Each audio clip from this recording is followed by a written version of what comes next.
पर भूत प्रेत रहते हैं, बच्चों को चीर फाड़ के खा जाएंगे।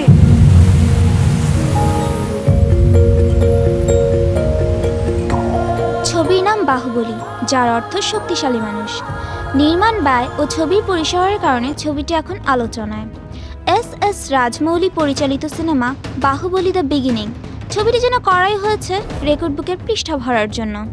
সবচেয়ে বেশি বাজেটের ভারতীয় ছবির রেকর্ড গড়েছে এরই মধ্যেই। সকল রেকর্ড ভেঙে প্রথম দিনেই আয় করেছে 50 কোটি রুপি।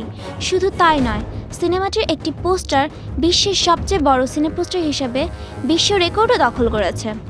বাহুবলীর এই পোস্টারের আকার 50,000 স্কয়ার ফুট।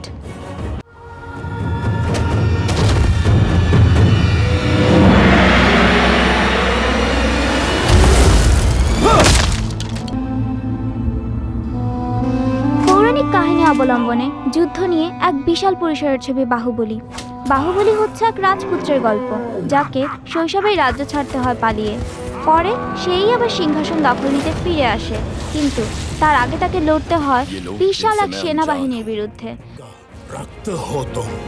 জয় মহেশমতি!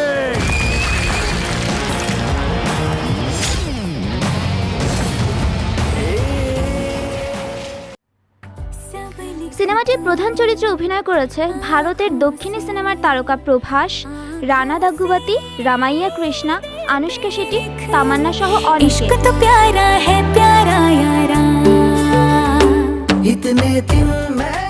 এই ছবির শুটিং হয়েছে হায়দ্রাবাদের রামোজি স্টুডিওতে। প্রায় 200 একর জমির উপর এ ছবির সেট তৈরি করতে সময় লেগেছে 200 দিন। পুরো ছবিটি নির্মিত হয়েছে 3 বছর ধরে। ছবির শুটিং শুধু হায়দ্রাবাদেই নয়, দেশের বাইরে বুলগেরিয়ার পর্বতে, ভারতের মহাবালেশ্বর জঙ্গলেও হয়েছে। স্পেশাল ইফেক্ট বা বড় বাজেটের কারণেই শুধু নয়, এ ছবির মৌলিক আবেগই মানুষকে আকর্ষণ করবে বলে আশা এর নির্মাতার। দীপান্বিতা সরকার, ইউলাভ টিভি, ঢাকা।